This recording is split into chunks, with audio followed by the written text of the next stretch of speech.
Hello YouTube, this is Wokia Lion coming to you pre-record from his camper.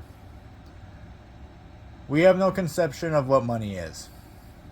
We know what it does, we have a use for it, and we have a description of money, but we fundamentally do not know what it is. Money is a means by which we measure our metaphysical will in the world of physical limitations. That is the definition I came up with. In the frame of New Age Chaldeanism, using the holy triad of body, mind, and spirit, money can be measured using this concept. Mind equals to space. What we are able to interface with in a physical way using our five senses and our emotional attachment to those objects. Body equals to energy. The will needed to interact with the physical and shape it to our liking. Spirit equals to time, the direct unit of measurement that dictates the change of something. These three forces of the natural world directly create what money is. Before I discuss the physical measurements of money, I must first discuss the metaphysical concepts that I use to conceptualize the meaning. Where did I get the concept of these three forces? Saturn, Uranus, the moon, and the sun. Saturn is the obvious choice to develop the foundation of what money is. It is the Lord that governs time. Limitations, boundaries, the pressure of life itself that cannot be felt without time. And, as the old saying goes, time is money. Why the sun and the moon? They oppose Saturn.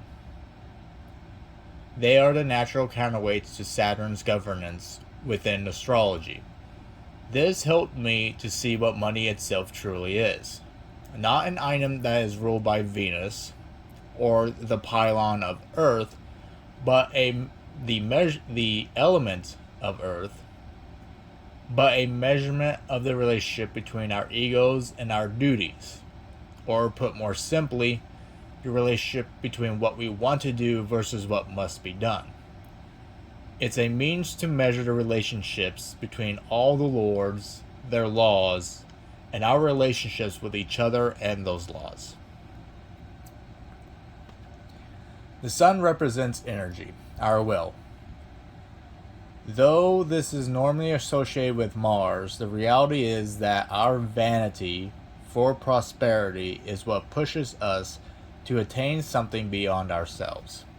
Mars only represents the need for the here and now, the hunger of a predator, not the desire for a brighter life.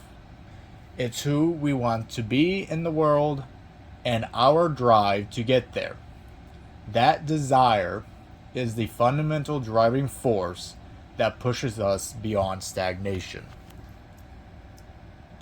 The moon represents space because it rules our perception of reality.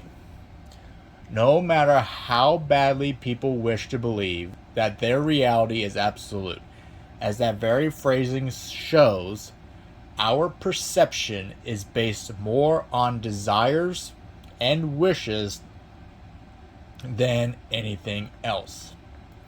This is how one explains why, despite the nonsensical nature of our current monetary system, it somehow manages to stay alive because people feel it to be so. It's even stated that when the economy is doing good, it's because people perceive it as doing good. Never mind the quality of the products sold. Never mind that the systems to create those products are increasingly becoming less efficient.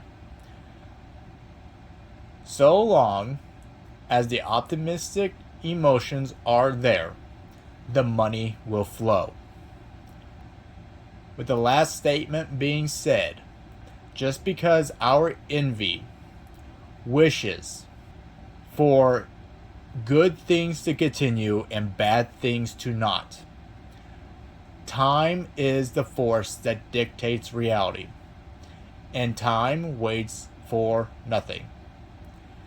Time continues regardless of our personal desires, in whatever direction it so happens to flow in.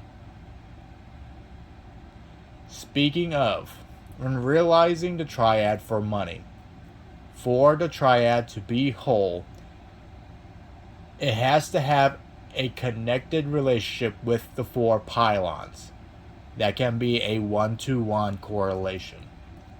This means that Saturn equals the Earth, the Sun equals to fire, the Moon equals to water. Where does Uranus and air fit into this equation? It wouldn't be a triad anymore if we added a fourth element. That's when it hit me. Uranus represents progress, the scale itself. As these 3 points balance between one another on the scale, the ultimate goal is to climb up the scale to the next level. How I conceptualize it is that when they are fairly balanced between each other, evolution takes place, and gradually we climb up the scale of progress.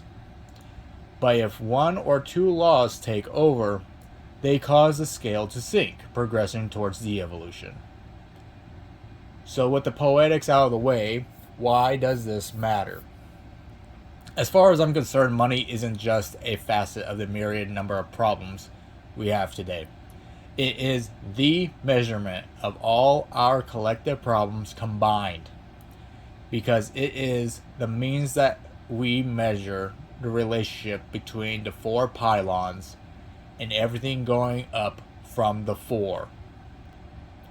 That would be the holy triad being the 3, the natural dichotomies being the 2, and the 1 representing the light, the essence of life itself.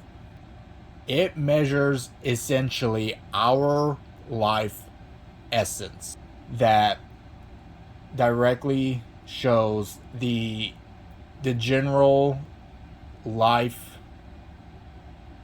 affirming desire of the people who are within that monetary system. Our money is disconnected. When the feds took full ownership of it and turned it into fiat, they completely cut physical money's connection with these natural laws. Now, we have no means of measuring anything with any real accuracy. We cannot be life-affirming with society on a collective scale, and honestly, we can't be life-affirming on an individual scale. Why? Your entire life is spent digging a hole that you unintentionally created for yourself and that others create for you, rather than building yourself to your true potential. Because the money we use forces us backwards, not forwards. The only way to truly live today is to minimize your exposure to the money as it is, and to reestablish your connection to true money. What is true money? Anything that manages to fulfill the balance of time, duty, energy, vanity, and space, envy. That then affirms evolution, not de-evolution. This is money. Not paperbacks, not commodities, not art, not man-made laws or policies, not IOUs. Anything that you find your vanity fulfilled by, your envy put at ease by, that gives your duty shape and purpose. That creates evolution. That promotes life. That is the true measurement of money.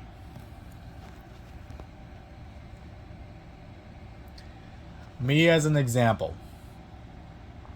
My vanity is to be free and to share my passions with the world. My envy is to have a comforting home and emotionally connect with people. My time is spent working towards these two goals in my life and structuring my life to support these desires. What has my evolution been? I'm a 28-year-old who has been out of his parents' house for 3 years after attaining my LPN license. In this, I am preparing to go back to school for my RN. I own my own camper, paid for it out of pocket, my desire for freedom, right? And currently have no debt, envy, no stress. Not in that department, anyway. I have recently written a book that I hope will be the kickoff of a lifelong project to share with the world. It's my envy, my vanity, and my time all put together. Along with this YouTube channel that will be a part of that grand project, my life's purpose ultimately.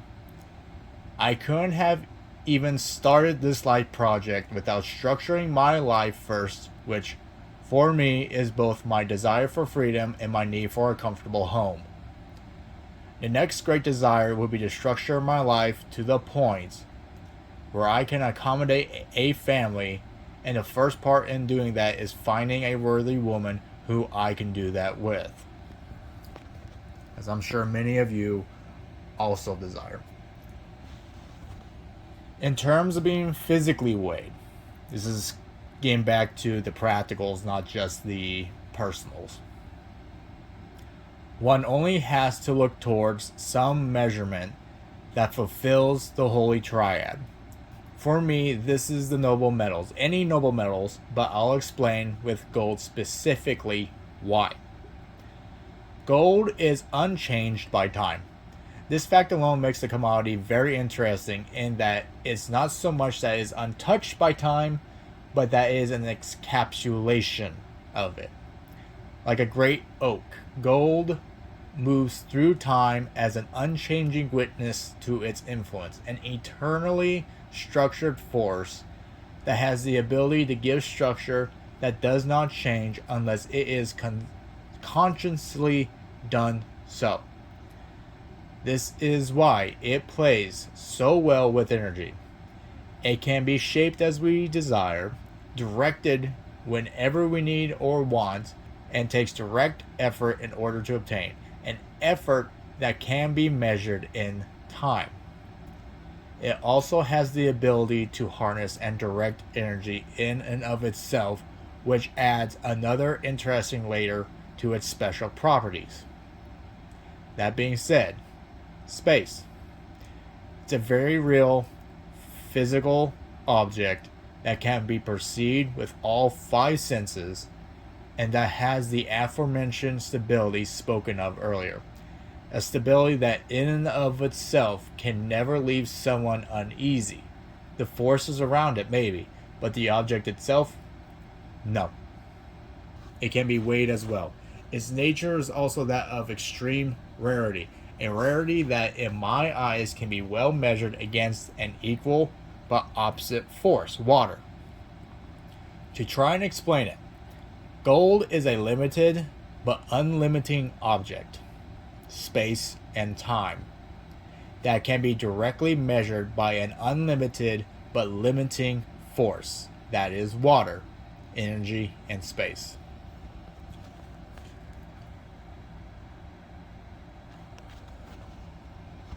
With the examples being given, what about gold promotes evolution? The reason I stated noble metals instead of gold at first was for that very reason. As we grow as a species, gold has grown with us. It first started as a pretty metal that looked good as jewelry and was rare, but now it has become so much more. We now know why it's so valuable from an atomic level. We now have practical uses for it, and we know now that gold isn't the only metal out there that can fulfill the role of a currency. Copper and silver, yes, but also platinum, orsinium, palladium, all these other metals that we have discovered that share similar enough properties with gold that they too can be used to evolve our currency system directly along with our own evolutionary development.